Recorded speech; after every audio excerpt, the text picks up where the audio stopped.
Kozhikode north അവിടെ LDF 112 വോട്ടുകളുടെ lead. South Kozhikode south UDF 137. Rahul PM Muhammad Riyas ഉൾപ്പെടെ ആരൊക്കെ LDF കോഴിക്കോട്ട് ലീഡ് ചെയ്യുന്നു? മറ്റാരൊക്കെ? പ്രതീക്ഷിച്ച രീതിയിൽ തന്നെയാണ് കോഴിക്കോട് ജില്ലയിൽ EVM മെഷീനുകളും എണ്ണി തുടങ്ങുമ്പോൾ ഉള്ളൊരു ട്രെൻഡ് എന്ന് പറയുന്നത്. ബേപ്പൂർ മണ്ഡലത്തിൽ മന്ത്രി മുഹമ്മദ് റിയാസ് ലീഡ് ചെയ്യുകയാണ്. 300-ന് മുകളിൽ തന്നെ എത്തിയിട്ടുണ്ട്. നോർത്ത് മണ്ഡലത്തിൽ ഒരൊറ്റ സെക്കൻഡ് ഹോൾഡ് ചെയ്യണം രാഹുൽ. ഉടുമ്പൻചോലയിൽ UDF ആദ്യ റൗണ്ടിൽ എണ്ണിയ 14 ബൂത്തിന് മുമ്പിൽ. അതൊരു ട്രെൻഡാണ്.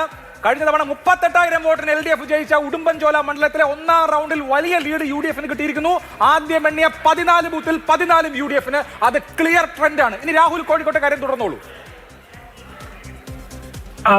അഭിലാഷ്, അത് തന്നെയാണ് ഞാൻ പറഞ്ഞത്. കോഴിക്കോട് നിലവിൽ ഈ ഫലങ്ങൾ വരുന്ന സമയത്ത് പ്രതീക്ഷിച്ച രീതിയിലുള്ള ഒരു ട്രെൻഡ് എന്നതാണ്. ബേപ്പൂരിൽ മുഹമ്മദ് റിയാസ് തന്നെയാണ് ലീഡ് ചെയ്യുന്നത്. LDFന്റെ ശക്തി കേന്ദ്രങ്ങളിലാണ് ബേപ്പൂരിൽ ആദ്യമേ തന്നെ എണ്ണുന്നത്. കോഴിക്കോട് കോർപ്പറേഷന്റെ ഭാഗമായി വരുന്ന സ്ഥലങ്ങളാണ്. അവിടെ നിലവിൽ 300-ലധികം വോട്ടിനാണ് ലീഡ് ചെയ്യുന്നത്. ഇനി ഞാൻ ഈ പോയിന്റിലേക്ക് വരും. അഭിലാഷ് പറഞ്ഞ പോയിന്റിലേക്ക് ഒന്ന് പോകണം. ഉടുമ്പൻചോലയിൽ UDF ലീഡ് ചെയ്യുന്നു എന്ന് പറയുമ്പോൾ ഈ ഉടുമ്പൻചോല പഞ്ചായത്തിൽ, രാജാക്കാട് പഞ്ചായത്ത് LDFന്റെ ഉറച്ച കോട്ടയാണ്.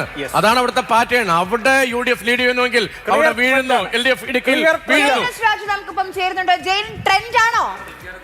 തീർച്ചയായിട്ടും അങ്ങനെ വേണം പരിഗണിക്കാൻ. കാരണം രാജാക്കാട് മേഖലയാണ് എണ്ണുന്നത്. അവിടെ LDFന്റെ ഉറച്ച കോട്ടയെന്ന് കരുതുന്ന പ്രദേശമാണ്. അവിടെ 14 ബൂത്തിലും UDF ലീഡ് ചെയ്യുന്നു. 1500 വോട്ടിന്റെ ലീഡ് അവിടെ UDF ലഭിക്കുന്നു എന്ന് പറയുന്നത് അപ്രതീക്ഷിതമാണ്. തീർച്ചയായിട്ടും അവിടെ ഒരു ട്രെൻഡ് ഉണ്ട്.